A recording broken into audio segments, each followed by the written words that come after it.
Hello techies, Vivo அவங்களோட Y சீரிஸ்ல அடுத்த mid level smart ஃபோனை கன்ஃபார்ம் பண்ணிட்டாங்க. விவோட Y300 5G அப்படின்னு சொல்லிட்டு நிறைய அந்த ஸ்மார்ட் ஃபோன் போன ஜெனரேஷன் Y200 நிறைய அப்கிரேடும் இருக்கு. கண்டிப்பா இல்லைன்னு சொல்ல முடியாது. பட் பிரைஸ் என்ன செட் பண்ண போறாங்க அப்படிங்கிறது எனக்கு பயங்கர கியூரியஸா இருக்கு. ஏன்னா விவோட Y200 இப்பயுமே பாத்தீங்கன்னா 24,000 ரூபாய் இருக்கு. இந்த ஸ்மார்ட் ஃபோன் மோஸ்ட்லி அந்த 25,000 ரூபாய் செக்மெண்ட்குள்ள தான் பிளேஸ் பண்ணுவாங்க அப்படிங்கிற ஒரு எக்ஸ்பெக்ட் இருக்கு. பட் அண்டர் 13K அப்படிங்கிற மாதிரி தான் மோஸ்ட்லி இப்போ வரைக்கும் நான் நிறைய கேள்விப்பட்ட இடங்கள் நியூஸஸ்ல இருக்க முடிஞ்சது. சரி, முதல்ல இதோட ஸ்பெக்ஸ் என்ன அப்படிங்கிறத பார்த்துட்டு இதோட ப்ரைஸ் என்ன செட் பண்ணுவாங்க அப்படிங்கிற என்னோட ஒப்பீனியன் உங்களோட ஷேர் பண்ணிக்கிறேன். தென் அதான் இந்த வீடியோவாக இருக்க போகுது. விவோட Y300 அஃபிஷியல் லுக்கை கன்ஃபார்ம் பண்ணிட்டாங்க. சைனாவில் ஃபேமஸான வெப்சைட்டாக இருக்கிற வைபோ அதுலேயே வந்து அஃபிஷியல் இமேஜ் வந்து ஷேர் பண்ணிட்டாங்க. தென் இதுதான் அந்த லுக்கு. பார்த்தோம் அப்படின்னா பேக் சைடை பார்த்தோம் அப்படின்னா நல்லா மொசைக்கல் மாதிரி டைல்ஸ் மாதிரி நல்ல ஒரு டிசைன் பேட்டர்னை மெயின்டைன் பண்ணியிருக்காங்க. தென் OnePlus 12 வந்து இந்த மாதிரி ஒரு டிசைனை மார்ச் வெர்ஷன் அப்படின்னு சொல்லிட்டு ஒரு லான்ச் பண்ணி கூட ஃபேமஸ் பண்ணாங்க போன வருஷம். தென் அதுக்கப்புறம் இந்த டிசைன்ஸை யூஸ் பண்ண ஆரம்பிச்சிட்டாங்க. சிஎஸ் அப்படிங்கிற ஒரு சர்டிஃபிகேஷனும் வந்து நாங்கள் பண்ணியிருக்கோம் அப்படிங்கிறதையும் இப்போவே வந்து லீக் பண்ணிட்டாங்க. தென் ஒரு லுக்கை பார்க்கும்போது பேக் சைடில் ஒரு பெரிய சர்க்கிள் இருக்குது. அதில் 2 கேமராஸ் வித் ஒரு ஃப்ளாஷ் அப்படிங்கிற மாதிரியான ஒரு செட்டப்லாம் இருக்குது. ஓவராலாக ஃபோனில் 2 கேமரா இருக்குங்கிறத கன்ஃபார்மாக தெரிஞ்சுக்க முடியுது. அண்ட் ஃப்ரண்ட் போர்ஷனை பொறுத்த வரைக்கும் அதே மாதிரி பார்த்தோம் அப்படின்னா ஒரு பெரிய டிஸ்பிளே 6.78 இன்ச்சஸ் இருக்க போது 4 பக்கமும் எட்ஜஸ் ஈவனாக இருக்கக்கூடிய கர்வ்டு AMOLED டிஸ்பிளேஸ் இருக்க போகுது அப்படிங்கிறத மென்ஷன் பண்ணியிருக்காங்க. தென் அதுலேயே இன்டிஸ்பிளே ஃபிங்கர் பிரிண்ட்டும் பாப் ஆகிற மாதிரி சேர்த்து ஒரு இமேஜை லீக் பண்ணியிருந்தாங்க. டிஸ்பிளே ஸ்பெக் பக்கம் வந்தோம் அப்படின்னா இதில் 6.7 இன்ச் இருக்கக்கூடிய ஒரு பெரிய AMOLED டிஸ்பிளேஸ் கர்வ் டிஸ்பிளேஸ் இருக்க போகுது அப்படிங்கிறது கன்ஃபார்ம் நியூஸ். தென் 144 ஹெர்ட்ஸ் வரைக்கும் ரெஃப்ரெஷ் ரேட் இருக்கும் அப்படிங்கிறது நிறைய இடத்துல நான் கேள்விப்பட்ட அண்ட் லீக்ஸ் ரூமர்ஸாக இருந்தது. பட் 120 ஹெர்ட்ஸ் தான் இருக்கும் அப்படிங்கிற மாதிரி ஒரு பக்கம் இருந்தது. பட் மோஸ்ட்லி ஒரு அப்கிரேடபுளாக பார்த்தோம் அப்படின்னா 144 ஹெர்ட்ஸ் இருக்கிறதுக்கு நிறையவே சான்சஸ் இருக்கு. இந்த விவோட Y300 out of the box Android 14லையும் ஃபண்டஸ் ஓஎஸோடும் எடுத்து வரும் அப்படிங்கிற மாதிரி தான் வந்து கன்ஃபார்ம் பண்ணியிருந்தாங்க. தென் இது போக செக்யூரிட்டி அப்டேட்ஸ் நமக்கு 3 வருஷம் கிடச்சிடும். பட் ஆண்ட்ராய்ட் அப்டேட்ஸ் பற்றி பெரிய நியூஸஸ் எதுவும் கிடைக்கல. பட் Android 15 or 16 ரெண்டுமே கிடைக்க வாய்ப்பு இருக்குது. பட் அட்லீஸ்ட் 2 கிடச்சிரும், இல்லை அப்படின்னா 15 மட்டுமாவது கிடச்சிரும் அப்படிங்கிற மாதிரி நியூஸஸ் கேள்விப்பட முடிஞ்சது. அடுத்து விவோ ஸ்மார்ட் ஃபோன் மோஸ்ட்லி இப்போ கேமராஸில் நல்லா தான் பண்ணிட்டு இருக்காங்க. அதே மாதிரி இந்த ஃபோனோட கேமரா செக்மெண்ட் அப்படின்னு பார்த்தோம்னா பிரைமரியாக ஒரு 15 மெகாபிக்சலுக்கான சென்சார் வந்து பர்ஃபார்ம் பண்ண போகுது அப்படிங்கிறத கன்ஃபார்ம் பண்ணியிருக்காங்க.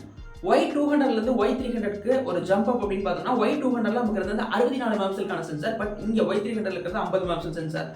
இப்போ பார்த்தோம் அப்படின்னா 64 மெகாபிக்சல்ங்கிறது ஒரு நம்பர் வைஸில் கொடுத்த சென்சாராக இருந்தது. பட் இந்த 50 மெகாபிக்சல் ரியல் கேமராவாக இருக்கும் அப்படிங்கிறது தான் நிறைய பேர் சொல்லக்கூடிய விஷயமா இருந்தது. இந்த 50 மெகாபிக்சல் சென்சார் பொறுத்த வரைக்கும் ஃபோட்டோஸ் பெட்டராக இருக்கும், ஆப்டிமைசேஷன் ஓஎஸ்க்கான ஸ்டெபிலிட்டி நல்லா இருக்கும், 4K மேக்ஸிமம் ரெசல்யூஷன் கொடுப்பாங்க அப்படிங்கிற மாதிரி நியூஸஸ் கேள்விப்பட முடியுது. அந்த செகண்டியாக இருக்கிறது ஒரு மொக்க சென்சார் தான் அப்படிங்கிறது பெருசாக அதை பற்றி நியூஸ் இல்லை. பட் 2 மெகாபிக்சல் தான் கொடுப்பாங்க. ஏன்னா ரொம்ப அப்கிரேடபுளாக போனாலும் அவங்களோட அடுத்த ஜென்ரேஷன் V சீரிஸ் வரைக்கும் அவங்க காப்பாற்றணும்ல, அதனால இதை வந்து சம் டவுன்கிரேட்ஸோட தான் கொடுப்பாங்க. பட் செல்ஃபிஸ் பற்றி கேள்விப்படும் போது கொஞ்சம் சந்தோஷமாக இருந்தது. ஏன்னா ஒரு 32 மெகாபிக்சலுக்கான செல்ஃபி கேமரா இருக்கும் அப்படிங்கிறதையும் கன்ஃபார்ம் பண்ணியிருந்தாங்க. 32 மெகாபிக்சல் ஒரு நல்ல விஷயமா இருந்தது. பட் மேக்ஸிமம் ரெசல்யூஷன், வீடியோட ரெசல்யூஷன், ஸ்டேபிலிட்டி, அதுக்கப்புறம் அந்த ஃப்ரண்ட்டில் எடுக்கக்கூடிய ஃபோட்டோஸ் கொஞ்சம் பெட்டராக இருந்ததுன்னா உண்மையாகவே ஒரு டாப் நாச்சான செக்மெண்ட்டாக வந்து விவோட Y300 இருக்கும் அப்படிங்கிறது என்னோட ஒப்பீனியனாக இருந்தது.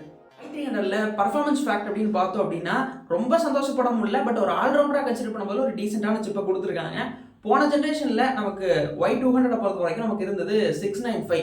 அதோட ஒரு ஓவர் கிளாக் வெர்ஷன் கூட அதை சொல்லலாம். ஸ்னாப்ட்ராகனோட 6 Gen 1 அந்த சிப்பை தான் அதில் யூஸ் பண்ணியிருக்காங்க. ஏன் அதை ஓவர் கிளாக் வெர்ஷன் சொல்கிறேன் அப்படின்னா ஏன்னா அந்த சிப்பில் இருந்து ஒரு 24% பர்ஃபார்மன்ஸ் இன்க்ரீஸ், AnTuTu ஸ்கோரில் பர்ஃபார்மன்ஸ் இன்க்ரீஸ் ஆன score and multi score, single performance and multi performance ஸ்கோர்ஸும் வந்து ரொம்ப ரீசனபிளாக தான் இன்க்ரீஸ் ஆகிருக்கு. தென் ஒரு 2% 3% வச்சுக்கலாம். AnTuTu ஸ்கோர் வேணால் பயங்கரமாக புஷ் பண்ணியிருக்கு. ஆனால் பட் மற்றதெல்லாம் பார்த்தோம் அப்படின்னா ரொம்ப பெரிய அப்கிரேடெல்லாம் கிடையாது. ஆக்சுவலாக சொல்லப்போனால் அங்கே இருக்கக்கூடிய சில விஷயங்களை ஒரு ஓவர் கிளாக் பண்ண வெர்ஷனாக தான் இந்த 6 Gen 1 இருக்குது. தென் இது ஒரு ஆல்ரவுண்டர் சிப்பாக கன்சிடர் பண்ணலாம். 695 கொடுத்துருக்காங்க. ஒரு ஆல்ரவுண்டர் சிப்பாக கன்சிடர் பண்ணும்போது இது வந்து ஒரு டீசெண்டான சிப்பு. மிட் லெவல் கேமர்ஸை ஓரளவுக்கு சாட்டிஸ்ஃபைட் பண்ணும். எக்ஸ்ட்ரீம் லெவலான கேமிங் பர்ஃபார்மன்ஸ் எல்லாம் நான் சொல்ல மாட்டேன். தென் இது ஒரு ஆல்ரவுண்டராக கன்சிடர் பண்ணும்போது இந்த விஷயமும் இதில் நல்லா இருந்த மாதிரி தான் எனக்கு ஃபீல் ஆச்சு. வரைக்கும் பேட்டரிஸ் 6500 mAhக்கான பேட்டரி இருக்கும் அப்படிங்கிறாங்க. பட் 6500 mAhக்கான பேட்டரி இருந்தும் 7.86 mm திக்னஸ் வந்து தான் இருக்கும் இந்த ஸ்மார்ட் ஃபோனில் அப்படிங்கிறத கன்ஃபார்ம் பண்ணியிருக்காங்க. இந்த 7.6 mm காரணம் என்னன்னா ஃப்ரண்ட் ஆகட்டும் பேக் ஆகட்டும் ரெண்டுமே லைட்டாக கவுடாக இருக்குது. தென் அந்த வகையில் பார்க்கும்போது இந்த ஆர்கிடெக்சர் வந்து கொஞ்சம் கம்ஃபர்ட்டாக இருக்கும் கையில் யூஸ் பண்ணுறதுக்கு. அதனால இதோட திக்னஸும் ரொம்ப கம்மியாக இருக்குது அப்படின்னு சொல்லியிருக்காங்க. தென் இது பாசிபிள் தான்.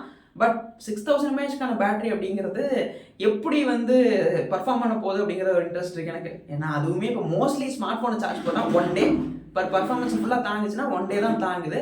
பட் 6500 mAhங்கிறது ஒரு ஹியூஜான நம்பராக இருக்குது. இது எப்படி இருக்க போகுதுன்னு தெரியல. அதே மாதிரி ஃபாஸ்ட் சார்ஜிங் அப்படின்னு பார்த்தோம்னா 80 வாட்ஸ்க்கான ஃபாஸ்ட் சார்ஜிங் நமக்கு கன்ஃபார்ம் பண்ணியிருக்காங்க. தென் அதுவுமே ஒரு நல்ல விஷயமா தான் ஃபீல் ஆச்சு. ஓவராலாக சார்ஜர் பாக்ஸில் வருமா வராதா இந்த மாதிரிலாம் பெருசாக எதுவும் தெரியலை. அதை வந்து ஃபோன் வந்ததுக்கப்புறம் தான் தெரியும். ஏன்னா இந்த ஜென்ரேஷனில் எதையுமே கன்ஃபார்மாக சொல்ல முடியல. 10,000 5,000 செக்மெண்ட்லேயே விவோ வந்து அவங்க சார்ஜரை கட் பண்ணுறது ரொம்ப ரொம்ப கேவலமான விஷயமா இருக்குது. தென் இதுலேயும் அதை பண்ணாங்கன்னா மண்டை காயம். பட் ஓவராலாக பார்க்கும்போது ஸ்மார்ட் ஃபோனில் இந்த விஷயங்கள் வந்து இதாக தான் இருந்தது. இந்த ஸ்மார்ட் ஃபோன் செப்டம்பர் 5 வந்து லான்ச் ஆகுது அப்படின்னு கன்ஃபார்ம் பண்ணாங்க. 1 or 2 டேஸ்க்கு முன்னாடி இந்த வீடியோ வந்து நான் போஸ்ட் பண்ணியிருப்பேன்.